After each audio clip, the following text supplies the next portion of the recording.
Hey, Health Ranchers, I wanted to talk today about troubleshooting and tweaking diets. Everybody has this idea in their head that if I go on a strict diet and I eat XYZ and I just swap my meals out for this and that I will lose weight. No. Everybody has a different hormonal profile. Everybody brings in food differently, and I really, really want to start changing people's ideas. It is not calories in and out. It is not move more, eat less. It is information, and it is how that information sparks a hormonal response in the body. Now, just to give you some background and some idea, when I really went on the keto diet to start off with, and then implemented intermittent fasting in between, I had to experiment a lot. For me, my body was just resistant, absolutely resistant. I really, really, really had to tweak things. I had to make sure that I had way, way, way more fat, very little protein, and like zero carbs. I mean, like 20 grams or less of carbs. That was like the magic ratio for my body. But even still, when I'd come to a stall, I'd still have to like tweak things up. I'd have to troubleshoot. I'd have to change things around and see how my body responded.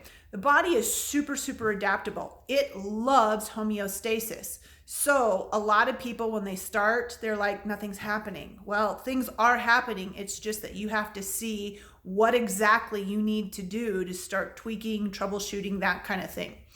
Give you another example. My dad, who was 6'4", probably only ever at his heaviest packed around 30, 40 extra pounds. And he would go on a diet, and I am not kidding. His diet was skip breakfast, eat candy bars for lunch, and then have the full-on man dinner of meat and potatoes. That's just how he would drop 20 pounds in 2 weeks. And I'm like, phew. And yet it's interesting because I grew up in the time period when candy bars were 4 for $1, sometimes 3 for $1. We had a 3 candy bar limit. And so both me and my brother could go to the store and buy 3 candy bars, and then he would shame me. He would let me buy the 3 candy bars, and then he'd be like, well, should you be eating that? And yet he would be like, this is how I lose weight, is by eating candy bar for lunch every day. Thanks, Dad. Anyway, that's not the point. My point is that he had a different hormonal response to food than I did. My brothers have a different hormonal response to food than I do. My sister has a different hormonal response to food than I do. Genetics really is kind of this cornucopia, this panacea that we blame everything on. We're like, oh, but my DNA says I will always be fat. And I call bullshit on that, because there's a whole science of epigenetics. And we know now, I mean, if you really study DNA and the new science regarding that, we can literally, your DNA acts like a switch, and they can turn on and off like Christmas lights. So depending on your environment, what you're eating, all of those kinds of things, you can turn off your fat burning switch, or you can turn on your fat burning switch. I am living proof of that, because if my DNA was stuck and I had been overweight all of my life, and then I was able to turn that off and drop 120 pounds, well, then that whole DNA thing, and then I'm 50, so that kind of just goes out the window, doesn't it? So, tweaking. Be prepared to do some experimentation. Everybody is different. If you're going to do some sort of intermittent fasting, play around with your windows. You know what I'm saying? I mean, you can do a 1 meal a day fast. You can do where you have 2 meals in a day and then keep your window shortened, and then have your fasting window longer. You can try it in the morning, you can try it in the afternoon, you can do it in the evening. There's no set rules. This is my point. Some people do better on higher protein. Ladies, I call BS on the high protein stuff. Here's the problem with protein for women, especially. We have this special ability. Our liver is this amazing organ.